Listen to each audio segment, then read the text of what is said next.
Bismillahirrahmanirrahim.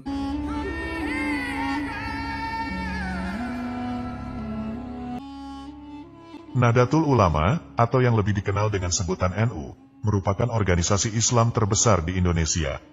Berikut titik awal perjalanan organisasi Islam terbesar di Indonesia.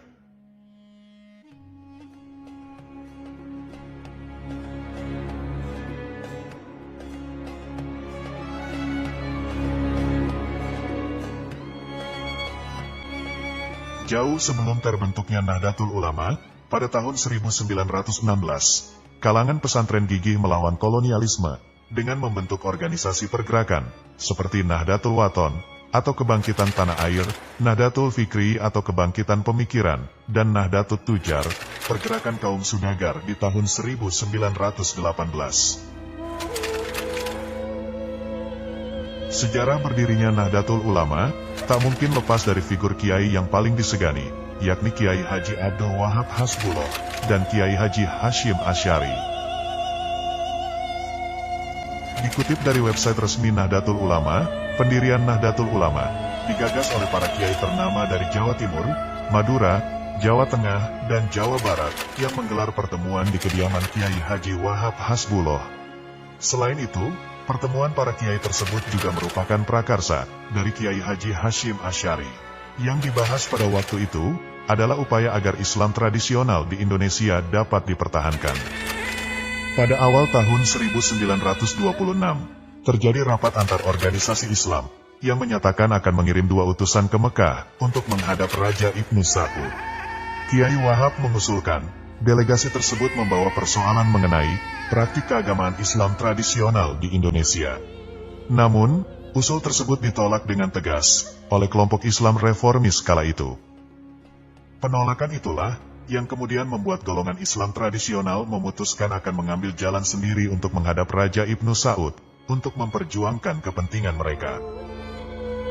Pada tanggal 31 Januari tahun 1926, para kiai berkumpul di kediaman Kiai Wahab dan memutuskan membentuk suatu organisasi kemasyarakatan Islam yang dinamakan Nahdlatul Ulama atau Kebangkitan Para Ulama, dan menjadikan tanggal 31 Januari tahun 1926 ditetapkan sebagai hari lahirnya Nahdlatul Ulama yang dipimpin oleh Kiai Haji Hashim Asy'ari sebagai Ketua Rais A'am Syuriah pertama. Nahdlatul Ulama menganut paham Ahlussunnah wal Jamaah atau Aswaja, merupakan sebuah pola pikir yang mengambil jalan tengah antara ekstrim akli atau rasionalis dengan kaum ekstrim nakli atau skripturalis. Karena itu, sumber hukum Islam bagi Nahdlatul Ulama tidak hanya Al-Quran dan Sunnah, tetapi juga menggunakan kemampuan akal ditambah dengan realitas empirik. Kemudian dalam bidang fikih, lebih cenderung mengikuti mazhab Imam Syafi'i dan mengakui 3 mazhab yang lain, yakni Imam Hanafi, Imam Maliki, dan Imam Hambali. Sementara dalam bidang tasawuf, mengembangkan metode Al-Ghazali dan Syekh Junaid Al-Baghdadi yang mengintegrasikan antara tasawuf dengan syariat. Dikutip dari berbagai sumber, pendiri Nahdlatul Ulama mempercayakan pembuatan lambang Nahdlatul Ulama kepada Kiai Haji Ridwan Abdullah. Kala itu beliau telah berusia 63 tahun. Beliau adalah seorang kiai yang alim, tetapi memiliki kelebihan lain yaitu terampil melukis.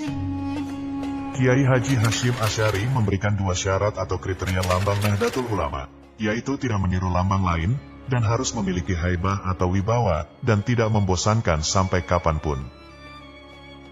Akhirnya pada suatu malam dengan harapan muncul inspirasi atau ilham, pada saat orang lelah terlelap tidur, Kiai Haji Ridwan Abdullah mengambil air wudhu kemudian melaksanakan sholat istihoroh. Setelah itu beliau tidur sejenak. Dalam nyenyaknya tidur beliau bermimpi melihat sebuah gambar di langit yang biru dan jernih. Nampak seperti bola dunia dikelilingi bintang dan tali penyambung dan pengait. Kemudian secara sah, lambang Nahdlatul Ulama diresmikan pada 16 Rajab tahun 1344 bertepatan dengan tanggal 31 Januari tahun 1926, dengan jenis organisasi serta dengan tujuan keagamaan dan sosial. Sementara lokasi kantor pusatnya saat ini berada di Jalan Kramat Raya nomor 164 DKI, Jakarta, Indonesia. Nahdlatul Ulama melahirkan para pejuang yang merebut dan mempertahankan kemerdekaan, Meski para pahlawan dari Nahdlatul Ulama dan pesantren terbilang banyak, tetapi hanya beberapa nama yang kemudian mendapat gelar pahlawan nasional. Untuk pertama kalinya Nahdlatul Ulama terjun pada politik praktis, pada saat menyatakan memisahkan diri dengan Masyumi pada tahun 1952, dan kemudian mengikuti pemilu 1955. Nahdlatul Ulama cukup berhasil dengan meraih 45 kursi DPR dan 91 kursi konstituante.